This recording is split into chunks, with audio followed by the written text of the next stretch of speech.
کہا قسم کھانے کے لیے آپ نے اللہ کی قسم کھانی تھی آپ کو، اور آپ نے کہا کہ ہمارے باپ کی قسم کھاتا ہوں، اپنے چھوٹے بیٹے کے سر کی قسم کھاتا ہوں۔ آپ مشرک ہیں، آپ نے شرک کیا، گناہ کیا ہے، توبہ کرنا ہوگا۔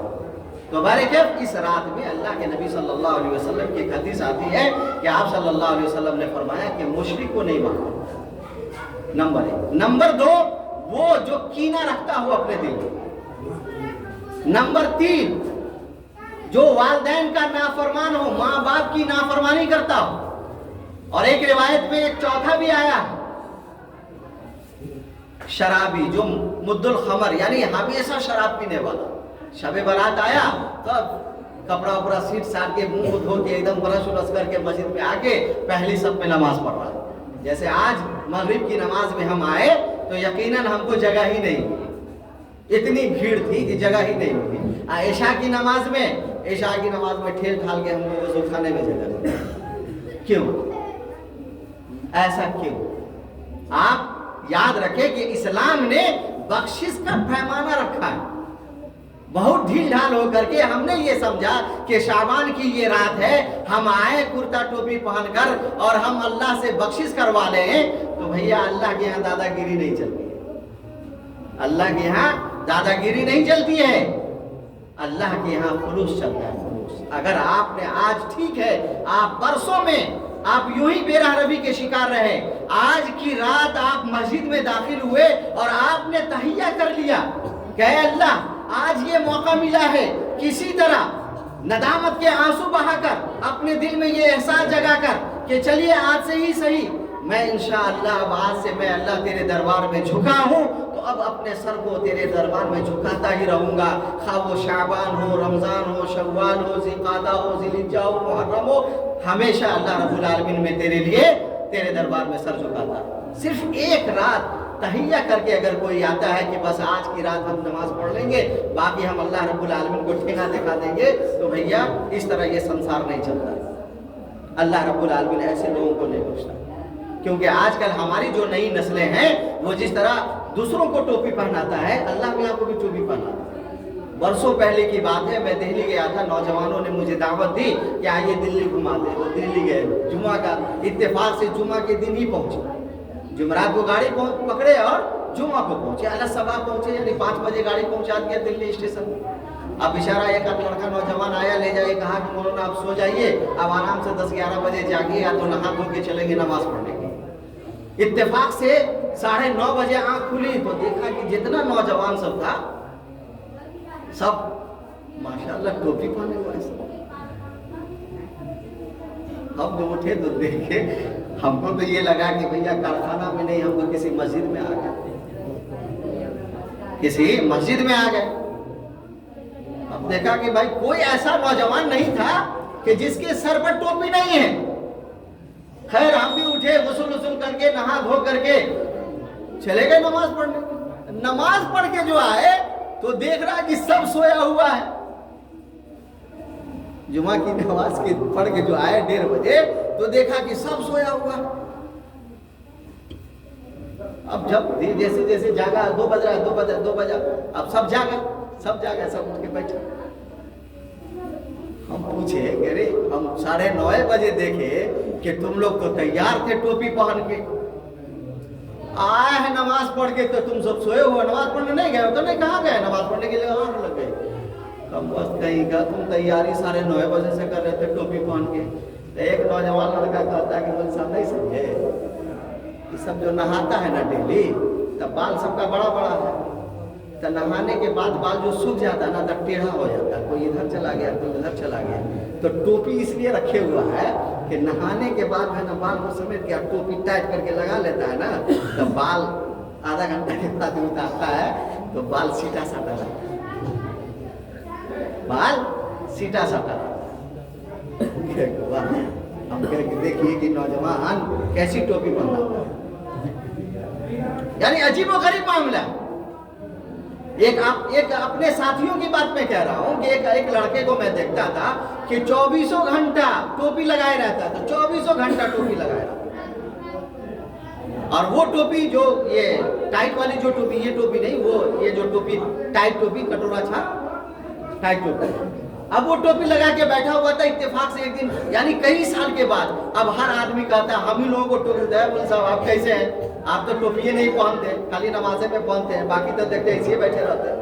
آئی مول صاحب کو دیکھیے تھا ہر دن ٹوپی لگائے رہتے ہیں، گرمی ہو سردی ہو ٹوپی لگائے رہتے ہیں۔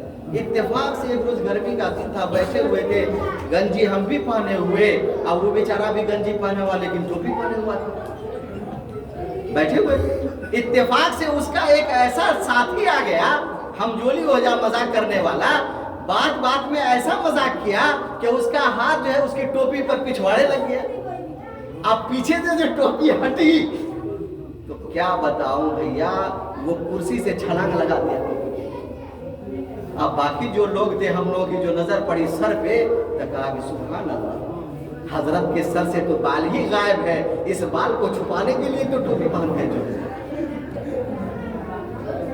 تو کچھ لوگ ایسے بھی صوفی بنتے ہیں۔ تو بہرکہ میں بتا رہا تھا کہ اسلام میں آج ہمارا یہ نوجوان جس طرح دوسروں کو ٹوپی پہنا رہا ہے، اسی طرح ہم اللہ رب العالمین کو بھی ٹوپی پہنانے چلے آئے۔ اس لیے اللہ رب العالمین نے بخشش کا ایک پیمانہ رکھا، جان بوجھ کر کسی عمل کو چھوڑ دینا یہ سب سے بڑا گناہ ہے۔ اس لیے آج آپ آئے ہیں تو تہیہ یہ کریں کہ انشاءاللہ آج سے جو ہم نے یہ نماز شروع کی ہے تو انشاءاللہ ہم اس نماز کو قائم اور دائم کریں گے اور پڑھتے ہی رہیں گے یہاں تک کہ رمضان آ جائے یا رمضان گزر جائے۔ بارک ہے۔ تو ایک بات میں بتا رہا تھا کہ رسول اللہ صلی اللہ علیہ وسلم کے صحابہ نے رسول اللہ صلی اللہ علیہ وسلم کی زندگی میں عمل کر کے دکھایا۔ دو چار باتیں آپ کو بتا کر اپنی بات ہم ختم کریں گے کہ نبی صلی اللہ علیہ وسلم کی زندگی میں جھانکیے تو آپ یہ دیکھیں گے کہ رسول اللہ صلی اللہ علیہ وسلم کے فرمان کو وہ کتنی اہمیت دیتے۔